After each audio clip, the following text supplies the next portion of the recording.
Hello friends, let us now learn some important points about the HMP shunt. Okay, so if you see this HMP shunt, it occurs in two main phases. That is, we have phase 1 type HMP shunt and we have phase 2 HMP shunt. Phase 1 HMP shunt includes mainly oxidative phase, whereas phase 2 mainly includes non-oxidative phase. In phase 1 HMP shunt, you see formation of NADPH is formed. In phase 2 HMP shunt, there is ribose 5-phosphate is formed. Phase 1 HMP shunt is irreversible, whereas phase 2 HMP shunt is reversible. So, then if you were asked, one-liners have been asked, glyceraldehyde 3-phosphate is an intermediate and also end product of HMP shunt, whereas glucose 6-phosphate is actually a substrate and also the end product of HMP shunt. Where do you see the HMP shunt occurring? If you see, HMP shunt occurs in the liver, it occurs in the adipose tissue, it occurs in the lactating mammary gland. You see this HMP shunt.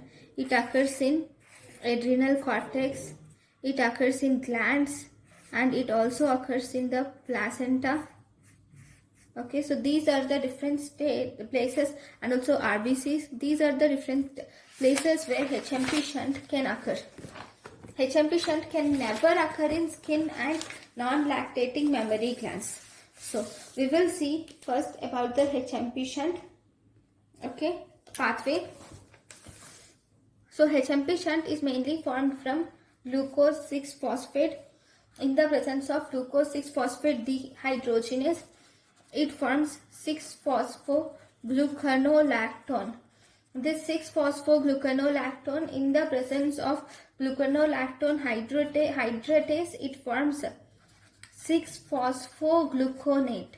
This 6-phosphogluconate, in the presence of 6-phosphodehydrogenase, it forms ribulose 5-phosphate.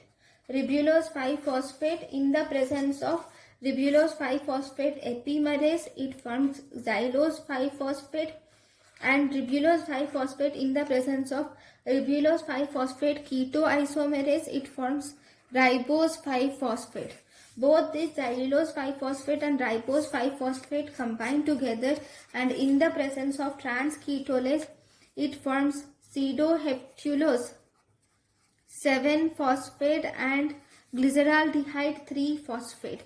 This pseudoheptulose 7-phosphate and glyceraldehyde 3-phosphate, both these will combine together in the presence of trans-aldolase to form fructose 6-phosphate and erythrose 4-phosphate. This fructose 6-phosphate, this erythrose 4-phosphate combines with the xylulose 5-phosphate to form fructose 6-phosphate and glyceraldehyde 3-phosphate in the presence of trans-ketolase. This glyceraldehyde 3-phosphate undergoes reversal of glycolysis. It forms fructose 6-phosphate. So this is the complete HMP shunt cycle which you see here. So let us incorporate the enzymes in this pathway. So glucose, in the presence of glucose 6-phosphate dehydrogenase, 6-phosphoglucanolactate is formed. During this process, NADP gets converted to NADPH plus H plus. Then this 6-phosphoglucanolactone gets converted into 6-phosphogluconate in the presence of glucanolactone hydratase. Because it is hydratase, water is used.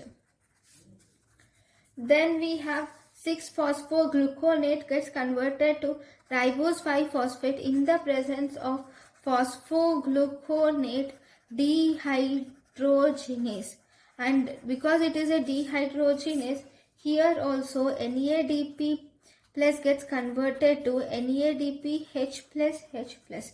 This ribose 5-phosphate this ribulose 5-phosphate in the presence of ribulose 5-phosphate epimerase, it gives xylose 5-phosphate, and ribulose 5-phosphate in the presence of ribulose 5-phosphate ketoisomerase, it forms ribose 5-phosphate.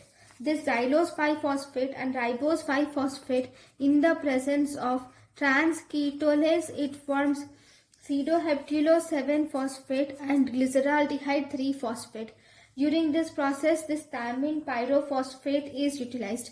Glyceraldehyde 3-phosphate combines with pseudoheptulose 7-phosphate occurs in the presence of trans-aldolase, and during this process, thiamine pyrophosphate is added as a coenzyme, and we get fructose 6-phosphate and erythrose 4-phosphate.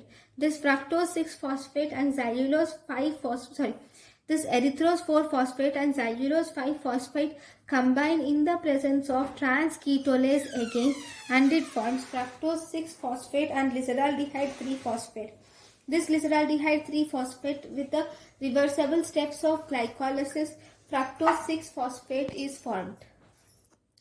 So if you see, this Hepchampi shunt is an anabolic pathway. It is an anabolic pathway because here this important product in this Hepchampi shunt pathway is formation of this NADPH.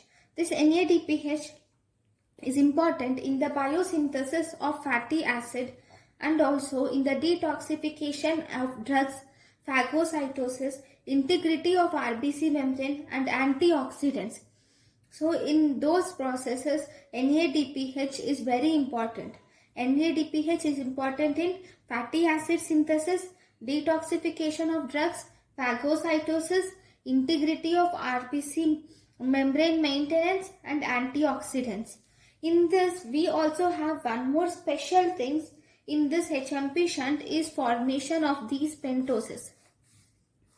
Ribulose 5-phosphate, xylose 5-phosphate, ribose 5-phosphate. These are the pentoses. Especially if you see this ribose 5-phosphate, this is used in the formation of synthesis of nucleic acid. This ribose 5-phosphate is very important. So because of this, this is called as anabolic pathway. Because it is an anabolic pathway, this pathway is activated by insulin. Insulin activates this Hepchampi shunt pathway, whereas this is inhibited by glucagon. So remember that because it is an anabolic pathway, insulin activates this Hepchampi shunt pathway, whereas glucagon inhibits this pathway, and this pathway occurs in cytoplasm. Right. So this is about the Hepchampi shunt pathway. Thank you guys for watching my lecture. Thank you.